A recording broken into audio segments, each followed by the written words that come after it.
apakah bisa kaya jika jadi penulis? Rasanya saya belum pernah dengar kata-kata dari tokoh penulis yang menggembar-gemborkan nulis itu jadi kaya. Meskipun banyak penulis yang bisa mendapat banyak uang dan dari hasil menulis, mungkin ada juga menjadi penulis sebagai peluang untuk mendapat cuan atau sebuah industri. Tapi apakah tiap penulis bisa sukses semua? Misalnya dengan banyaknya karya atau bukunya yang berhasil terbit dan dicetak berkali-kali berjuta-juta eksemplar. Apakah setelah melewati itu akan mendatangkan kebahagiaan? Apalagi tokoh-tokoh terdahulu yang karya-karyanya dicari, diburu, dan dibaca oleh ribuan dan jutaan orang hingga saat ini dan yang akan datang.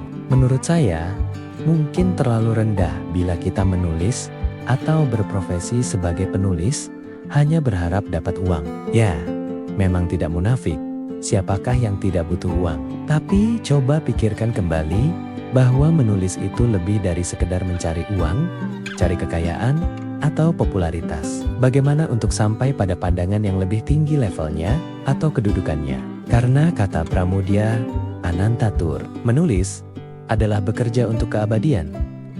Ia juga mengatakan bahwa orang boleh pandai setinggi langit, tapi selama ia tidak menulis, ia akan hilang di dalam masyarakat dan dari sejarah. Begitupun penulis itu bisa menjadi apa saja.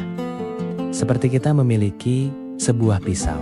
Untuk apa digunakan? Bisa untuk mengiris barang-barang di dapur, atau bisa juga untuk dipakai dalam hal kejahatan. Jadi di sini mari kita ubah cara pandang kita bahwa penulis itu kaya, bahkan sangat kaya dari segala-galanya, bahkan dapat memperkaya orang lain. Tapi kekayaan yang satu ini tidak akan terlihat oleh sembarang orang, akan tetapi hanya orang yang mengerti, yakni kekayaan yang dimaksud adalah kekayaan intelektual atau pengetahuan.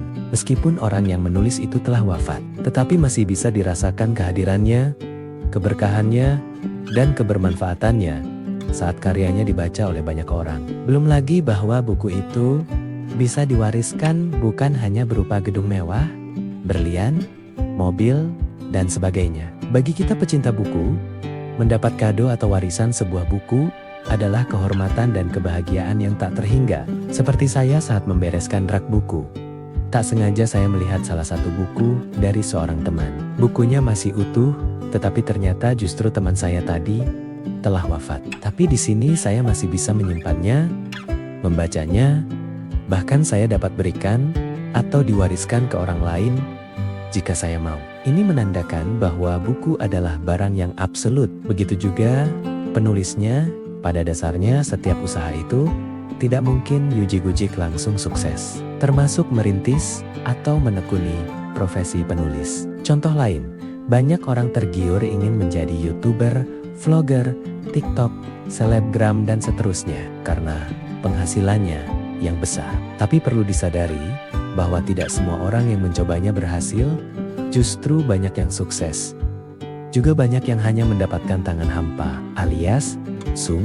Maka siapa yang setuju dengan kata-kata usaha tidak mengkhianati hasil. Kenyataannya masih banyak yang gagal dan frustasi. Meskipun sudah bekerja keras, bukan? Intinya jangan langsung tergiur dengan apa yang nampak di depan mata. Melihat kesuksesan orang lain dengan tidak melihat dulu proses jatuh bangunnya dalam membangun usaha atau bisnisnya. Jangan sampai hanya coba-coba, apalagi iseng tanpa adanya nita, konsisten dan kesungguhan menekuni bidang usaha yang kita inginkan. Termasuk profesi penulis. Ingin dibawa kemana?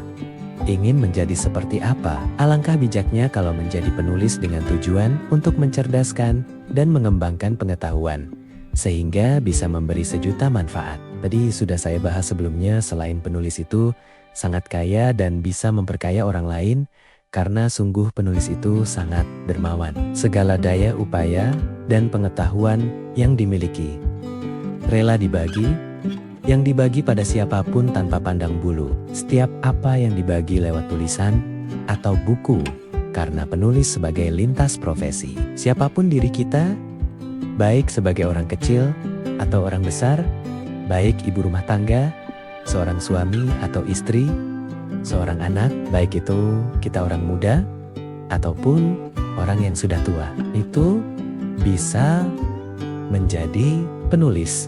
Dengan catatan adanya kemauan dan konsistensi, karena tidak mungkin dapat mencapai tujuan tanpa mencoba, melakukan, dan usaha yang nyata. Dan pastinya tidak mungkin datang sendiri ilmu kepenulisan tanpa mencarinya. Setidaknya bisa mengurangi kemiskinan, ya kemiskinan ilmu, atau membunuh buta literasi. Jangan sampai kita menjadi orang yang miskin ilmu. Selayaknya siapapun diri kita saat membaca buku atau tulisan orang lain, sebenarnya di situ terjadi interaksi, dialog, berdiskusi, bagaikan sedang ngobrol dengan penulisnya, baik itu tentang gagasan yang ditawarkan, ataupun pesan penting yang disampaikan oleh orang pada bidangnya masing-masing. Teramat beruntung bagi para penulis yang telah rela menyumbangkan dan mendedikasikan dirinya untuk sebuah karya besar. Visi besarnya yakni mewujudkan manusia yang cerdas, sehingga tidak ada lagi kebodohan dan terjadi kemiskinan pengetahuan. Kehebatannya sangat luar biasa. Meskipun tidak mengenalnya, tak pernah bertatap muka, tapi bisa kita rasakan kehadirannya, mengambil buah pikirannya, dan dapat memetik segala pengalamannya untuk para pembaca. Dan menurut saya, atas dasar kedermawanan seorang penulis itulah, sehingga saya menyebutnya orang-orang yang kaya dan kekayaannya abadi untuk selamanya. Teks video ini dikutip dari laman website rumahmenulis.my.id, sebuah komunitas apresiasi, edukasi, dan motivasi dalam dunia literasi. Terima kasih telah menonton video ini sampai akhir. Bila informasi ini penting dan bermanfaat, jangan lupa share, komen, dan subscribe channel ini.